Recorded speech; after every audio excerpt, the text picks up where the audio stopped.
Um, but I wanted to talk about this. Let me put my window on, put the AC on. Put my window up. It's quite noisy outside. But I finished watching this movie called Pain Hustlers, which is a really good movie. They said it was based off of true events in the very beginning of the film. And I got an interest in watching the movie. But first off, this movie's it was the first thing that popped up as soon as I got on Netflix. You know how they have like the most highly suggested movie? That was the first thing that popped up. And I said, okay, this looks interesting. So it's talking about like the pharmaceutical industry and shit like that or whatever. So I said, okay, I'm gonna watch this, whatever. Turned out to be a really good movie. So I'm not gonna give the whole movie away because I hate when people do that shit. I really do. I personally don't mind spoilers as long as you let me know ahead of time. I'll be like, okay, yeah. But well, so the movie's good. It's actually a good movie. It kind of humanizes at least the main character. The main character is Linda Drake. And all I gotta say is that the movie will make you sympathize with her. Not only with her, but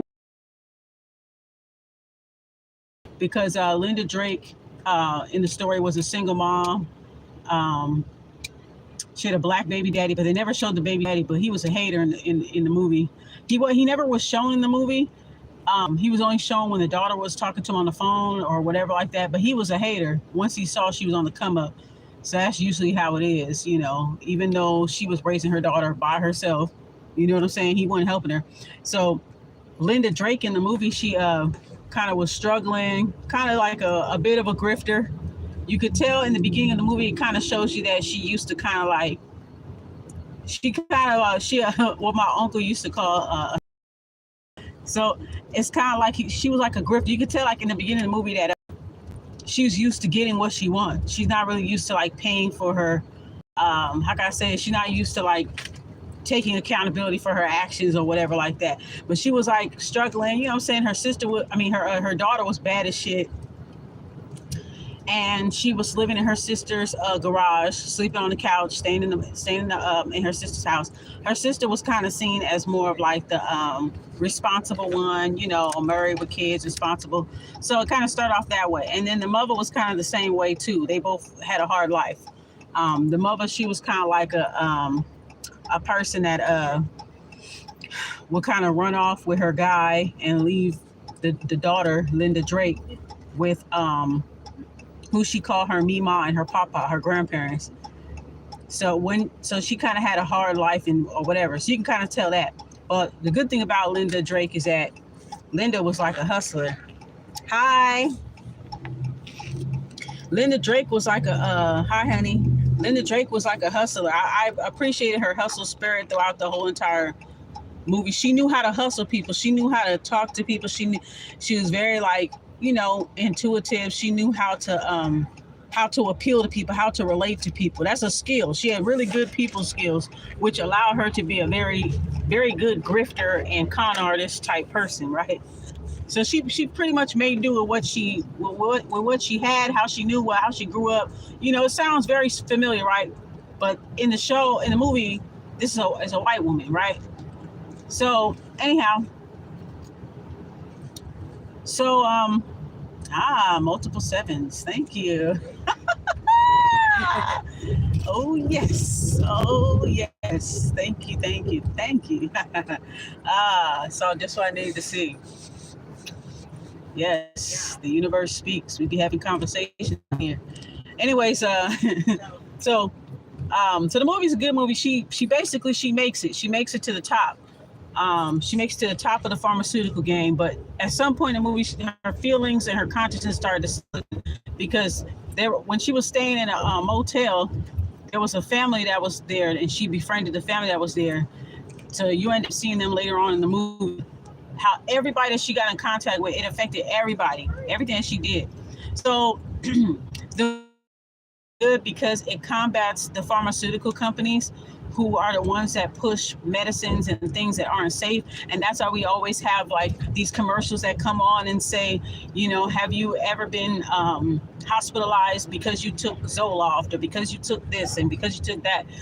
So it's kind of a movie about that. So I'm wondering who they do the movie on, because I haven't really been watching the news, so I don't know who exactly they're basing it on. Like, I know they're not using a real person's name, but I'm gonna have to look that up. But anyway, I finished watching the movie. It was really good. Turned out that they all had to do a few years. Like, okay, the main guy, the older guy, Andy Garcia's character. Go ahead, sweetheart. Andy Garcia's character had to do the most time, even though he was like the oldest guy. He was just an investor in the drug, whatever. He ended up doing a longer time. Everybody else just only served a few years or whatever, right? Because at some point their white privilege did kind of shine through eventually anyway, right? I'm gonna turn this way. So they all end up doing a little bit of time or whatever. But the movie kind of makes you like sympathize with her, because when they were all like high rolling, everything was going good, you could kind of see her kind of sitting off in the distance while everybody's celebrating, getting drunk, going to all these like industry parties and mixers and all this shit. And she's just kind of sitting back like, damn, I know what I'm doing is fucked up, but you know, I'm making more money. I'm able to take care of my daughter. I'm making all this money and shit like that or whatever. But I know it ain't right. I know this ain't gonna last long. So she never was really always happy throughout the movie. You'll kind of notice that. Like, she'll kind of sit by herself and be like, I know I shouldn't be doing this, but people are finally looking at me like I have value. Because remember, in the beginning of the movie, she's like a grifter, you know, kind of like sitting on her sister's couch, living off her sister. And, you know, she was struggling and stuff. Her mom was struggling, and she felt like her older sister was like judging her and stuff or whatever. So her finally, you know, doing good, getting her commission from the pharmaceutical sales and all this other stuff, she pretty much saved this pharmaceutical company. So they started like bribing doctors, like, hey, take the medicine. They started like getting really chummy with the doctors, like knowing them on a day-to-day basis. Because pharmaceutical salespeople, they're constantly in doctors' offices all the time. Because I used to do internship. I used to work as a community health worker and all that stuff. We usually get these people. They're pharmaceutical company reps, and they come to the hospitals, they come to the doctor's office, and they try to prescribe a medicine that pertains to the patients that the doctor office is serving. And they have to build relationships. So that was pretty much the basis. This girl, Linda Drake, she had such a persuasive personality. She was a hustler. She'd go out there and she'd get it. And see, the part that tripped me on the movie is that her ex-husband / baby daddy, that nigga wasn't shit. And we never saw him in the movie. So it just shows how out of the picture this nigga was. You know what I'm saying? But as soon as he got wind that she came up, he was hating on her. He ended up saying, I don't want to say the whole movie, but he ended up kind of like trying to bust her bubble. You know how like in a movie where somebody comes along and they're doing, okay, now you want to get in the street. Okay. You know how some people, they come along, they see that you rise and they want to dig up information about you. They want to dig up your past and shit like that because they see that you're doing good and shit. You know what I'm saying? So it was like that. But you never saw the guy throughout the whole entire movie. You're not even helping your ex-wife. Like, I get it, y'all are divorced or whatever. Maybe he lived out of state. They never really elaborate on that, but it's like, you didn't even help her, dog. Like, you didn't even help her with your biracial daughter. You left them both. Typical. But it's like, damn, nigga, you didn't do shit for her. She over here struggling. You're not sending her no money. You're not doing nothing for her. She gotta turn tricks in order for her to, you know, provide for her baby. Shit, you know. So it kind of makes you like, it makes you identify with the main character. It makes you identify with it. Like, yeah, you definitely do identify with it. And so it's a good movie. So here's a synchronicity. Afterwards, I highly suggest you guys watch it and let me know what you think. I don't want to give away the whole stuff, but that part tripped me the fuck out. I'm like, the husband is a fucking hater. Nigga, you didn't even help. And it was all because her daughter was FaceTiming her father and shit, and she was showing the new place that they got, because she ended up getting money quick. She came up quick. She knew how to connect with the doctors. Like I said, she had a very persuasive personality, a hustler spirit. Like, Linda Drake was no fucking joke, okay? And So she did what she had to do. You know what I'm saying? She did what she had to do, and she made sure that she closed those deals. If you endorse this drug or whatever, you become a speaker. I was talking about speaker programs for pharmaceutical companies. Like a doctor would speak and say, "Hey, this medicine is cutting edge. This is great. I prescribe this to all my patients. This is the best medicine." Da da da. If you get them, if she got them to do that, then that would help the company. So when the guy tried to expose her, I thought that the main guy, the investor, was going to like fire her or can the whole thing. But he was like, "I don't like how you disrespecting this lady." And he was like, "She saved this company. So I ought to bitch slap you." That's what he said. And oh, I'm going to have to turn, huh? Interesting. Let me see how far I can get. We have a little carnival going on right here. So I'm going to have to take a detour. See the Ferris wheel? Having a whole carnival here just for Halloween. So anyway,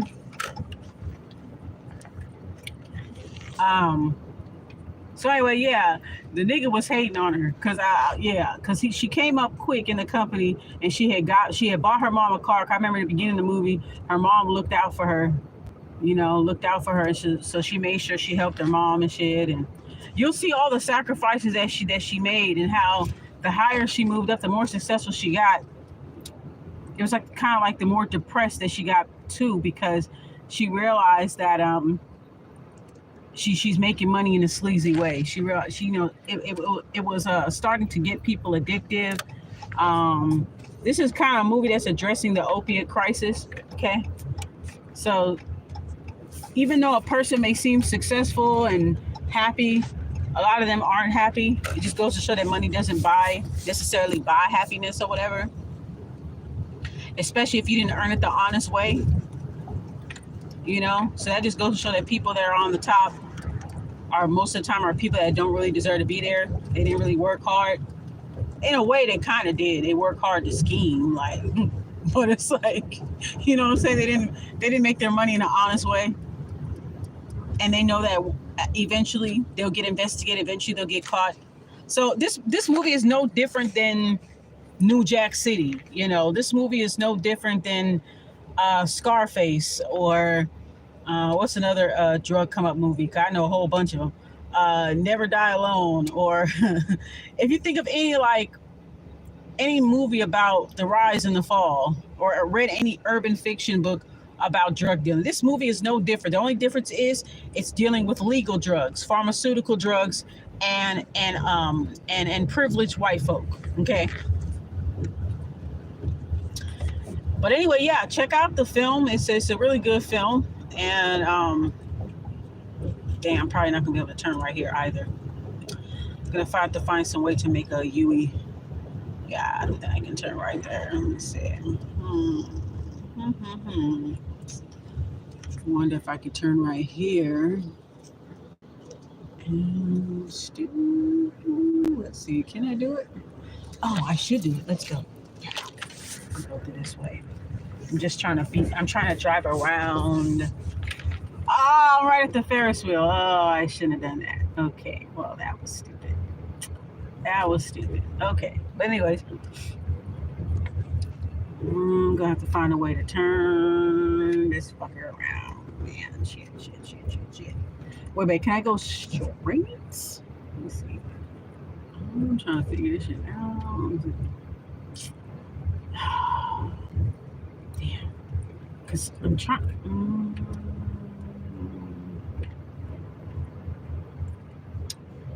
Okay. Yeah, so this street is blocked off too.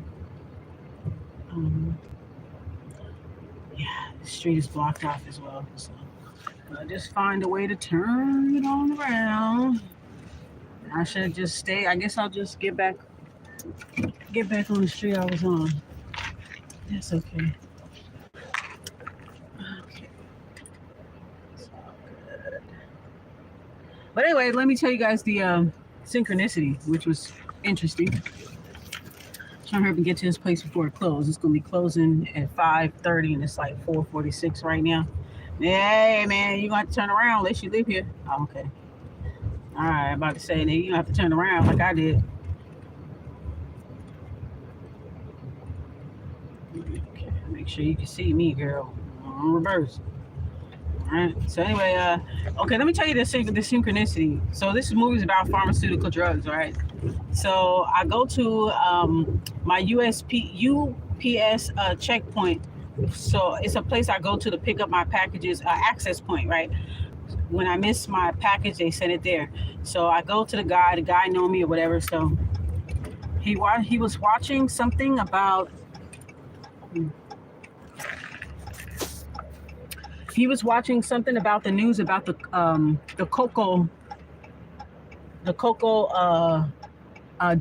dabba doo. Okay, he's talking about the cocoa jabba dabba doo, or whatever.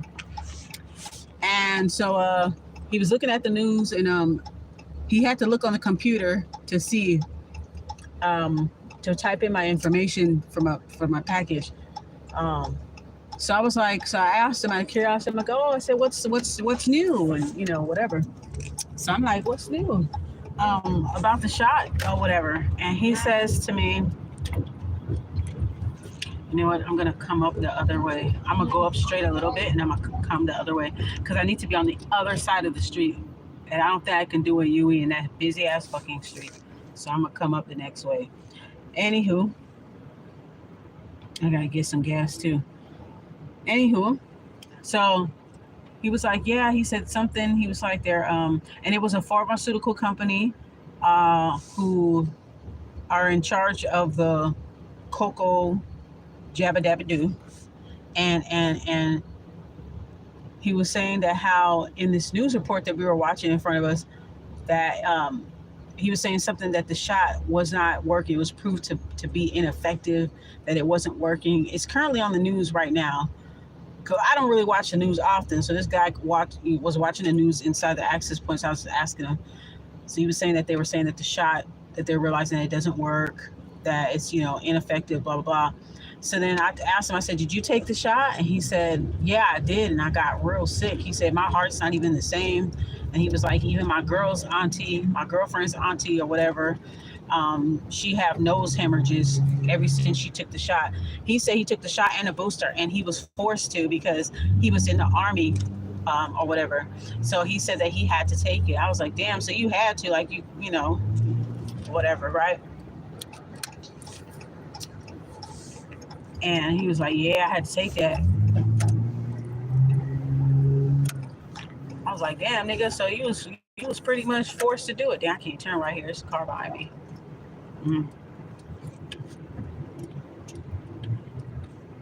So basically, hurry up, fool. Johnny come lately ass motherfucker. So he was pretty much forced to take the shot, and I was like, "Man, that's crazy." He said his heart wasn't even the same, and that his girlfriend auntie got nosebleeds and shit. I'm like, damn. He said, "Did you ever take it?" I was like, "Hell no." He was like, "That's good." I said, "Yeah, shit." I told my daddy not to take that. I told the people I cared about not to take it. So, that's just what it is. And I was like, I said, to think that they were actually wanting us to give it to our children. They didn't even fucking study the fucking shit long enough. And they were talking about, yeah, give it to your kids. Man, you got me fucked up. And look at it. They said it don't even work. It don't even, the thing don't even do what it say that it's going to fucking do. It don't even do what it say it's going to do. The cocoa thing.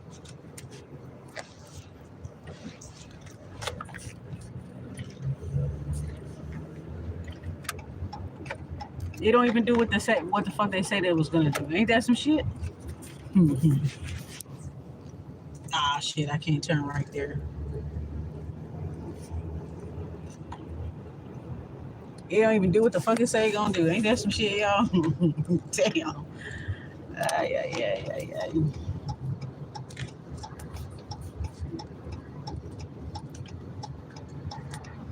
All right, let's go, people.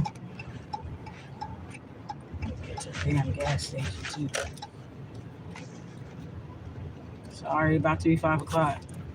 I thought that was interesting. I'm like, I just finished seeing a movie about that shit, and then here I am looking at TV and seeing these pharmaceutical companies. Maybe there's a reason why why that movie is being pushed, or why this movie was premiered today, I guess. Maybe there's a reason for that. Okay, go. What, you need to think about it, or get your ass on. But and I'm like, well, maybe that's what it is.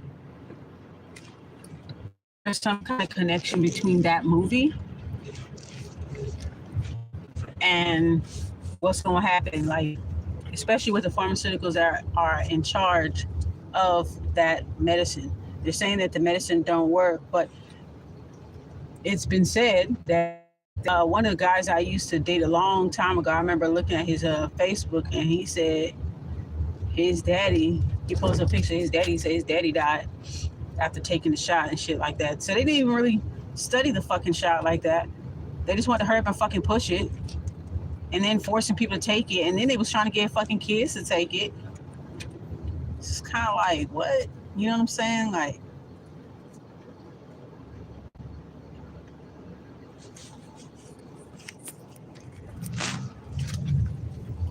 they up there forcing kids to take it, or not really forcing it, but just kind of like highly suggesting, like, yo, it's available for kids. Like, bitch, y'all didn't even fucking study the shit long enough to be given to people, kids, and you don't even know how it's going to affect these kids later on. And the people that did take the shots, you don't know how it's going to affect them in the long run.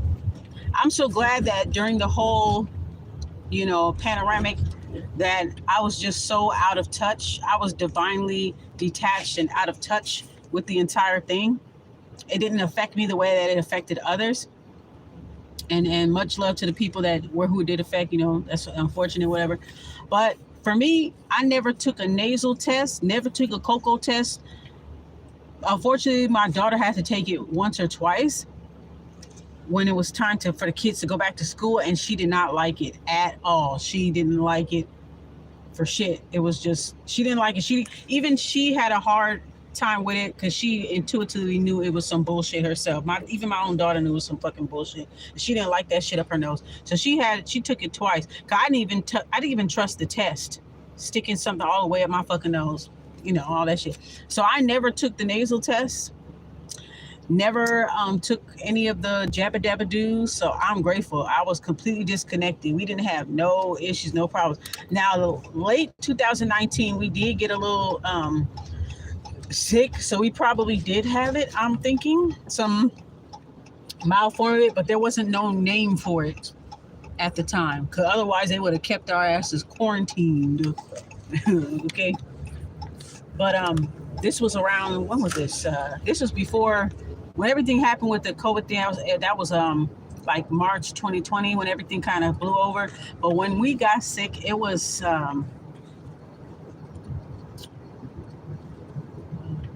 right here on me. Oh, so it's a big one. This is a big one. Oh, so how the fuck I can still turn on this street, right? Let me see. Yeah, I can go. All right, so yeah, they have this big carnival on Broadway in Manchester, y'all. I don't think it's open yet, though. It's not open yet. Oh, we're gonna have to go to this, Kari. I think this will be fun. I don't know about Ferris wheel, though. I don't know. I'm a little... I don't know about that. But all the other rides, we could try that one. Okay, they got carnival on Broadway in Manchester, y'all. I've never been on a Ferris wheel in my life. There's look like some nice rides. Yeah, we're definitely gonna go. This is probably just in time for Halloween weekend. I think it'll be fun. So they got the whole street. So that they got 80, let me see. So all the way from, that's a big carnival because I drove around for a minute. So that's all the way from, I want to say, 80, probably 89th, all the way down to Broadway in Manchester is this thing. How the hell am I gonna get right here? That's what I'm trying to figure out. This is tricky. I'm gonna try to get in this motherfucker somehow. Mm-hmm. Cause ain't no cars coming this way anyway, so I could be right on here. Yep, right here. All right, we good. So anyhow, I found it very interesting that this movie came out and then all of a sudden I'm seeing this. So who knows? Maybe something might be going on. Something might be happening. Maybe there might be some pharmaceutical company that just ends up getting caught up, just like the movie. You know, they might be responsible. They might end up being found responsible. Um,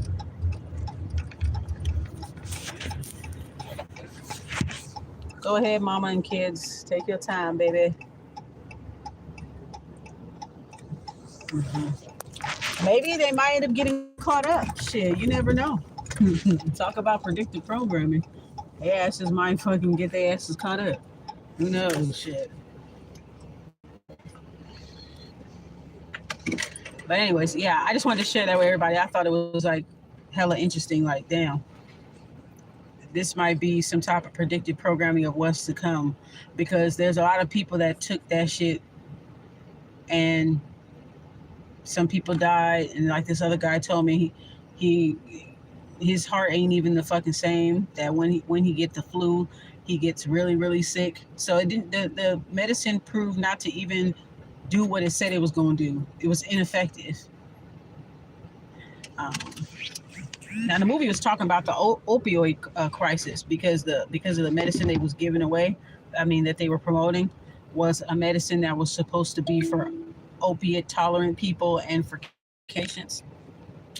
Let me see. What is this? What the hell is this shit? Hold on, let me see. You got a something pick up today at 6:00. It's 6:27. Hold on, let me look at this notification.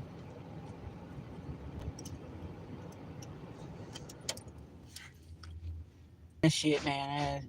That's too much fucking traffic, man. It's too much damn traffic. So I ain't fucking with it. I'm only gonna do anything if it's like nighttime, cause if once it hits past 10:00, I get that nighttime hours. I get the nighttime bonus and the weekend bonus, cause it's officially the weekend. Well, 10:00 p.m. Friday, it'll be officially the weekend. So I'm waiting for that. I'm not dealing with no traffic. I'm only up the street from where I live at. So I'm at this Botanica, Broadway in Manchester.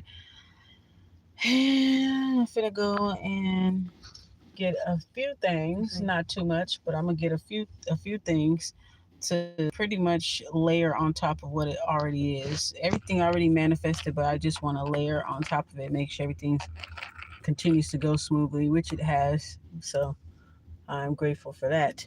So let's go and take a look. Nope.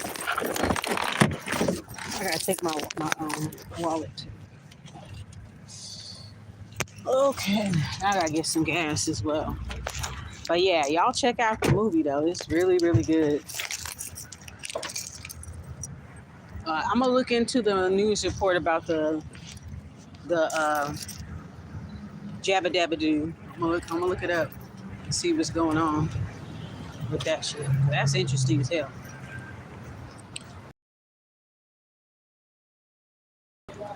What's going on? Hello. I'm not even getting that much stuff, but I'm gonna get my card anyway.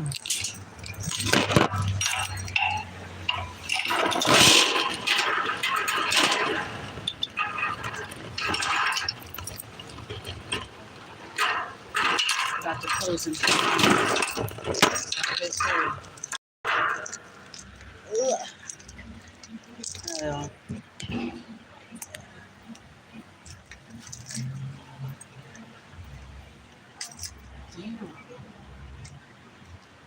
Florida water 568. Yeah, that is a lot. That's a lot. 627.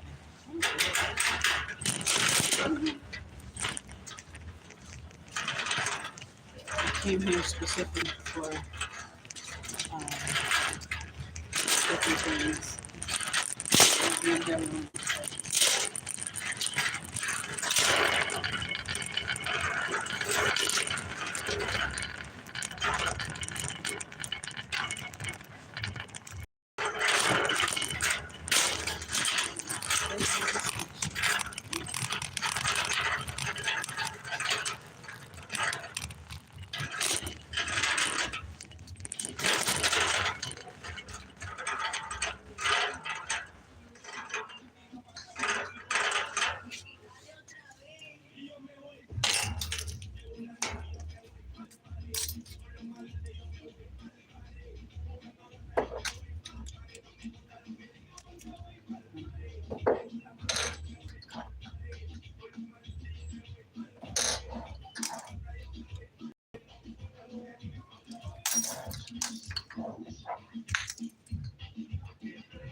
Mm-hmm.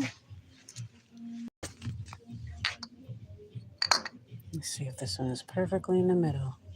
Yes, it is. So it's there. Yes.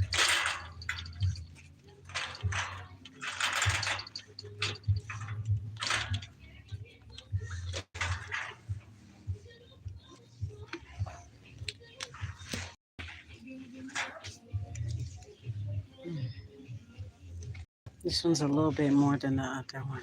Like 50 cents.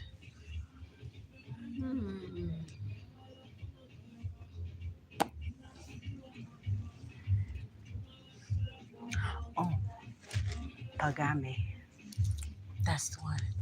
I knew I was going to remember. I don't see it here, though. Let's see it.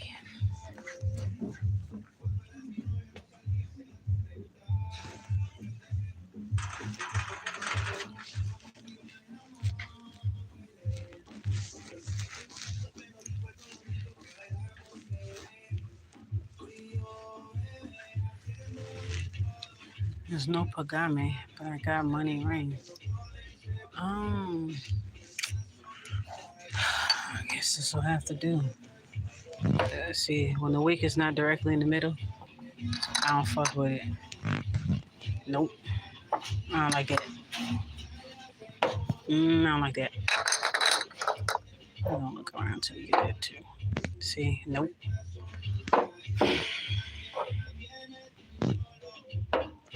Nope. Nope.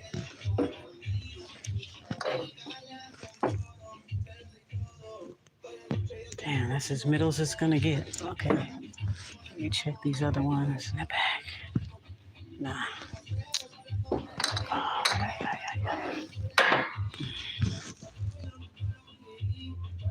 Hmm.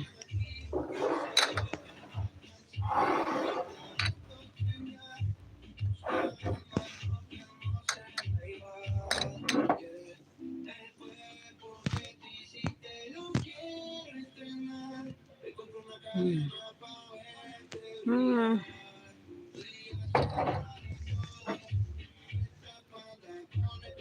Guess this one I have to do. Because the rest of them are kind of like.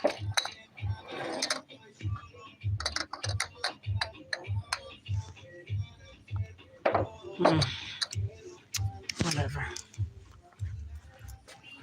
I was looking for polygamy, but that I'll have to do. Let me put it back.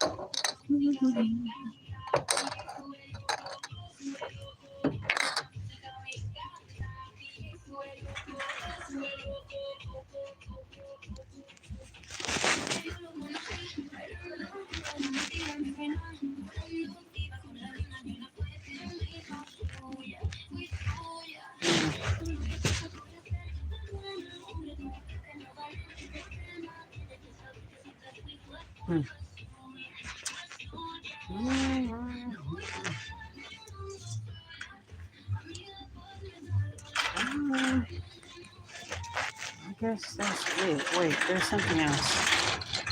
No, it's at the other place.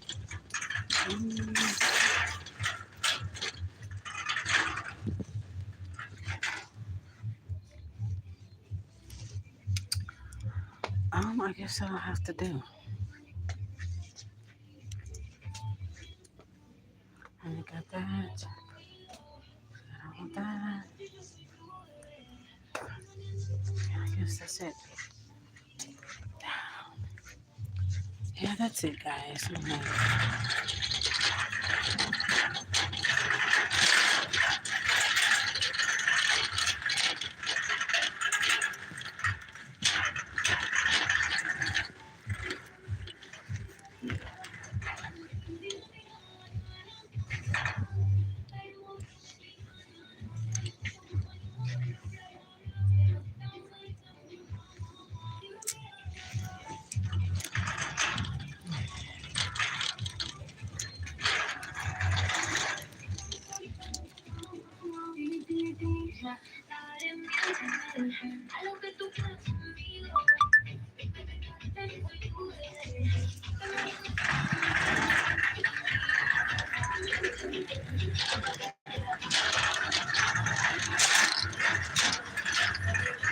This is my favorite part here. The largest Readz orders. They make it here, big amounts. Used to be $37, going up to $42, $41, $42. We bought a big bottle last year, a long time. I bought a big bottle of Cleo May. This size, it lasted me like 2-3 years.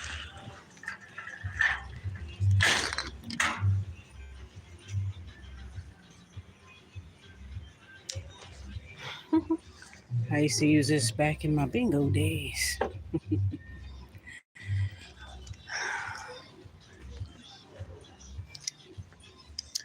All right, guys, I'm out of here.